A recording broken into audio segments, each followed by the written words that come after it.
Nate Robinson said he never experienced depression until he played in the NBA. That's a wild quote. He told Bleacher Report, quote, "The hardest thing in my whole life of my 34 years in existence on earth was dealing with 11 years in the NBA of trying to be somebody that NBA coaches want me to be."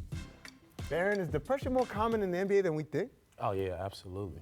You know, you thinking about, I always say you're 19 years old and you get all this money with no instructions, right? Usually a lot of guys come from places where they're not brought up to understand what the lessons of you know, financial stability means, right? Then you have been the man all your life, right? And then you get to a system where everybody's good, right? And so you're trying to find out who you are as you're learning to be a man. And sometimes you can meet the wrong person, you know what I mean, get introduced to the wrong lifestyle.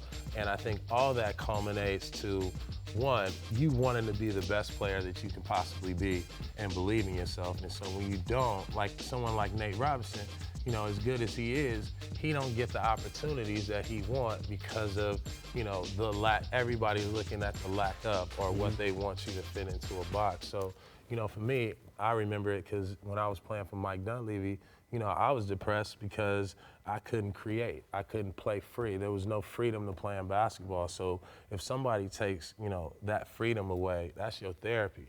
And once you remove that, then you don't have nothing to do but live inside your brain. Let me ask you something, because you're a guy who has a lot of interests outside of basketball. Does that help, you think, having a creative outlet that's not defined by what you do for a living?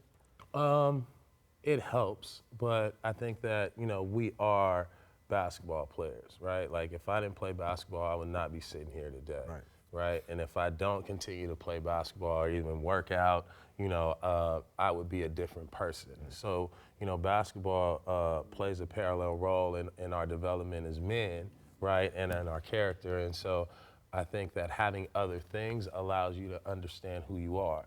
You know, being art, you know, if it's art, if it's, you know, if it's business, if it's real estate, it gives you another aspect to dive into and to use that same kind of creative passion. I don't think people should be surprised by any of this. Look, I mean, whatever the percentage is in this country of people that are depressed, it's probably similar in basketball or any sport for that matter, because, you know, they're human beings, you're people. And as Barron said, a lot is thrown at you so quickly.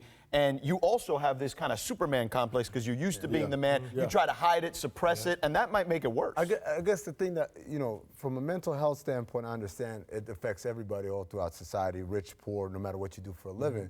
I thought the surprising thing to me was that he's the first guy that said, not directly, but basketball made him depressed, right? And I haven't heard that from the other guys who've come out. Kevin Love, I think, kind of alluded to some of that when he went through his struggles.